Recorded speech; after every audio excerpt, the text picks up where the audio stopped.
Students and welcome to microbiology topics by Pragya Tyagi. आज का हमारा टॉपिक है ऑक्सीजेनिक फोटोसिंथेसिस। देखिए ऑक्सीजेनिक फोटोसिंथेसिस से क्या मतलब है। फोटोसिंथेसिस की प्रोसेस को सबसे पहले हम इसके लिए कवर करते हैं। यहाँ बोर्ड पे आपको शो हो रही होगी 6CO2 + 12H2O plus energy, light energy की रिक्वायरमेंट होती है। एंड हमारा इसमें जो प्रोडक्ट बनता है वो शुगर बनता है 6H12O6 प्लस 6O2 और प्लस 6H2O। इसमें ऑक्सीजन मॉलिक्यूल्स भी एक बाय प्रोडक्ट होते हैं, मॉलिक्यूलर ऑक्सीजन। तो इस प्रोसेस को हम बोलते हैं ऑक्सीजेनिक फोटोसिंथेसिस। ऑक्सीजेनिक फोटोसिंथेसिस यानी कि oxidation of water molecule and produces molecular oxygen as a by product, और इसी वजह से इस प्रोसेस को ऑक्सीजेनिक फोटोसिंथेसिस कहा जाता है। ऑक्सीजेनिक फोटोसिंथेसिस में तो चलिए ठीक है, हमने कहा कि oxygen as a by product है, लेकिन एक प्रोसेस होती है एनऑक्सीजेनिक फोटोसिंथेसिस। फर्दर हम इसको दूसरे वीडियो में आप इसको देख सकते हैं। एनऑक्सीजेनिक फोटोसिंथेसिस के बारे में इलेक्ट्रॉन फ्लो जो होता है इसमें ऑक्सीजेनिक फोटोसिंथेसिस की प्रोसेस में इलेक्ट्रॉन फ्लो की जो प्रोसेस होती है वो एनऑक्सीजेनिक और ऑक्सीजेनिक दोनों तरह की फोटोसिंथेसिस की प्रोसेस में काफ़ी डिस्टिंक्ट होती है, लेकिन उसके बावजूद भी वो कहीं ना कहीं आपस में जो है एक सीरीज होती है लाइट रिएक्शन की, जिसके थ्रू वो इंटरकनेक्टेड होते हैं। इसमें दो लाइट सिस्टम होते हैं, एक होता है फोटो सिस्टम 1, एक होता है फोटो सिस्टम 2।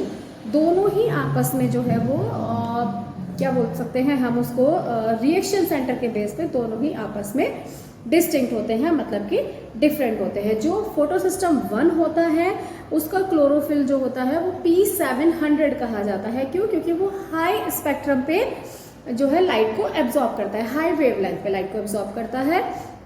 जबकि जो फोटो सिस्टम 2 होता है, फोटो सिस्टम 2 का जो क्लोरोफिल होता है या उसका रिएक्शन सेंटर जो होता है वो P680 होता है, क्योंकि वो जो लाइट को एब्जॉर्ब करता है वो एक शॉर्टर वेवलेंथ पे लाइट को एब्जॉर्ब करेगा।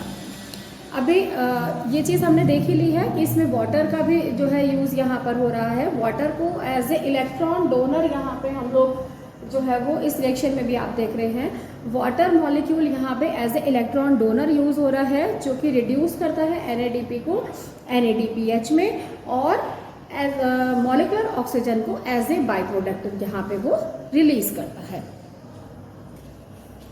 अभी ये हमारा ऑक्सीजेनिक फोटोसिंथेसिस की एक साइकिल है।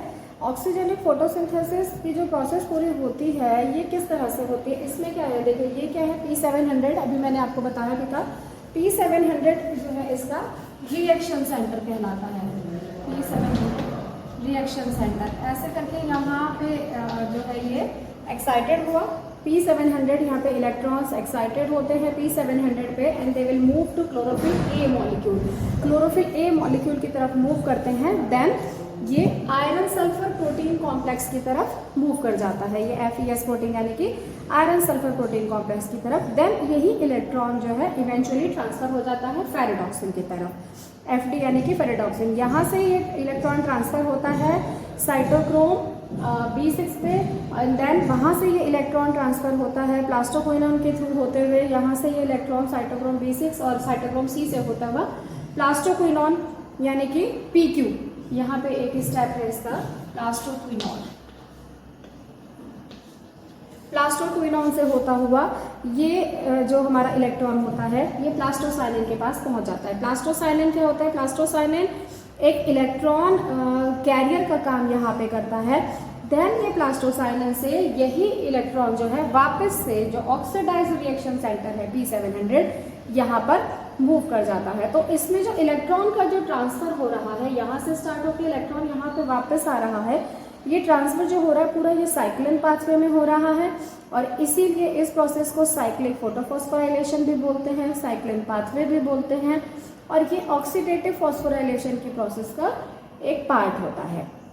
इसमें जो ATP होता है वो जनरेट हो रहा है at the region of cytochrome B6 and cytochrome C की जगह पर। यहाँ पर जो है इसमें ATP का फॉर्मेशन इस जगह पर हो रहा है। इसके बाद में हम इसमें जो है अभी हमारा जो नॉन साइक्लिक वाला पार्ट है वो भी हम इसमें अभी देखते हैं।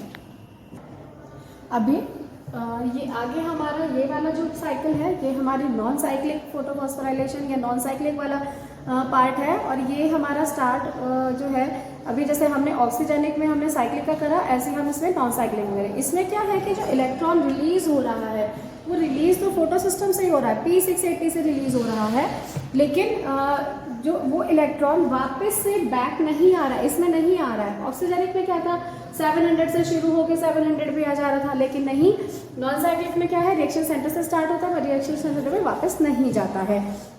इसमें जो इलेक्ट्रॉनिक एनर्जी है वो लोअर से हायर पोर्शन की तरफ मूव करती है। इसमें क्या है, देखिए P680 इसका रिएक्शन सेंटर है, इस रिएक्शन सेंटर पे लाइट आती है, एब्जॉर्ब करता है, एक्साइटेड होता है, इलेक्ट्रॉन यहाँ से जो है वो एक रिलीज होता है, रिलीज होकर इलेक्ट्रॉन जाता है फियोफाइटिन। फियोफाइटिन क्या कहलाता है, इलेक्ट्रॉन कैरियर। इलेक्ट्रॉन कैरियर से जाएगा PQ, PQ यानी कि प्लास्टोक्विनोन, प्लास्टोक्विनोन से आएगा साइटोक्रोम कॉम्प्लेक्स, साइटोक्रोम कॉम्प्लेक्स में वही हमारे रहेंगे साइटोक्रोम B6 और साइटोक्रोम F। ये वाला जो पार्ट है, इसी पोर्शन पे जो है ATP का फॉर्मेशन होता है, ATP का प्रोडक्शन होता है वाया प्रोटोन मोटिव फोर्स के थ्रू। इसके बाद जाता है ये PC यानी कि प्लास्टोसाइनिन। प्लास्टोसाइनिन का यहाँ पे एक कनेक्शन लिंक का काम है, जो कि photo system first and photo system second के बीच में जो है, ये फोटो सिस्टम सेकेंड है, ये फोटो सिस्टम फर्स्ट है, इन दोनों के बीच का कनेक्टिंग लिंक का काम करती है प्लास्टोसाइक्लिन यहाँ पे। इसके बाद में यहाँ से जो है, जब ये प्लास्टोसाइनिन के पास पहुँच जाएगा, देन जो इलेक्ट्रॉन डोनेट हो रखा है, ये जो इलेक्ट्रॉन यहाँ से मूव कर रहा है, ये इलेक्ट्रॉन जो है ये एक्सेप्ट कर लिया जाएगा बाय ऑक्सीडाइज्ड रिएक्शन सेंटर पे, यानी कि P700 पे। यानी कि हम नॉन साइक्लिक से हमने स्टार्ट किया और हम इसको साइक्लिक पे पहुंच गए। साइक्लिक में यहाँ पे P700 पे इसको जो एब्जॉर्ब किया गया, जो कि प्रीवियसली लाइट क्वांटम उसने एब्जॉर्ब कर रखा था, और रिडक्शन वगैरह की प्रोसेस जो भी थी पहले से इसकी चल ही रही थी ऑक्सीजेनिक फोटोसिंथेसिस के प्रोसेस में। तो इस हिसाब से, और P700 से जब ये स्टार्ट हुआ, यहाँ पे रिसीव हुआ इलेक्ट्रॉन, इसके बाद ये वही ferrous sulphur iron sulphur protein complex में गया, उसके बाद यहाँ पे 2 NADP मॉलिक्यूल में एक प्रोटॉन आयन यहाँ पे ऐड हो गया, प्रोटॉन मोटिव फोर्स पीछे से आ ही रहा था, तो यहाँ पे बना 2 NADPH2, और 2 NADPH2 क्या है, रिड्यूसिंग पावर है। तो इस तरह से अगर हम नॉन साइक्लिक वाली प्रोसेस को अगर हम देखें ऑक्सीजेनिक में, तो it start with reaction centre P680 and and on 2 NADPH। और ये पूरा जो प्रोसेस जो था हमारा साइक्लिक और नॉन साइक्लिक वाला, वो पूरा प्रोसेस हमारा क्या कहलाया, ऑक्सीजेनिक फोटोसिंथेसिस।